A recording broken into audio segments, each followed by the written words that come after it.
ஒரு நண்பர் சினிமா படம் தயாரிக்கிறவர், அவர்கிட்ட ஒரு நாள் பேசிக்கிட்டு இருந்தேன். அது எப்படி சார், நீங்கள் எடுக்கிற எந்த படமும் கையை கடிக்காத அளவுக்கு எடுத்துடுறீங்களே, அது எப்படின்னு கேட்டேன். அது ஒன்றும் பெரிய விஷயம் இல்லை சார்.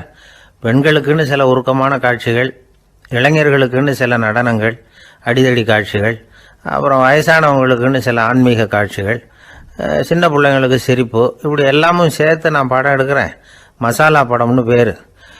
இது ரொம்ப பெருசாக இல்லைன்னாலும் ஓரளவுக்கு சுமாராக ஓடிடும், கையை கடிக்காது அப்படின்னார். இது ஒரு உத்தி. சில பத்திரிகை ஆசிரியர்களும் இந்த உத்தியை கையாளுறது உண்டு. இந்த உத்திக்கு பார்னம் உத்தி அப்படின்னு பேர். பார்னம் எஃபெக்ட் அப்படின்னு சொல்லுவாங்க. அதாவது ஃபீனியஸ் டி பார்னம் அப்படின்னு ஒருத்தர் அமெரிக்காவில் இருந்தாராம்.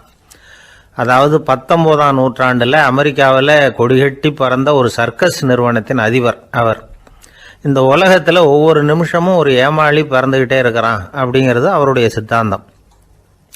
ஒவ்வொருத்தரையும் திருப்திப்படுத்துகிற அளவுக்கு அம்சங்களை கொஞ்சம் கொஞ்சமாக கலந்து கேளிக்கை நிகழ்ச்சிகளை நடத்தினது தான் அவருடைய மகத்தான வெற்றிக்கு காரணம். அதனால் அந்த உத்தியை யார் கடைப்பிடிச்சாலும் சரி, அதுக்கு பார்னம் உத்தி அப்படின்னு பேர் வந்துட்டுது. ஜோசியம் சொல்கிறவங்களுக்கும் இந்த உத்தி தான் கை கொடுக்குது. ஒரு விஷயத்தை ஒருத்தருடைய கோள் நிலைகள் அல்லது கை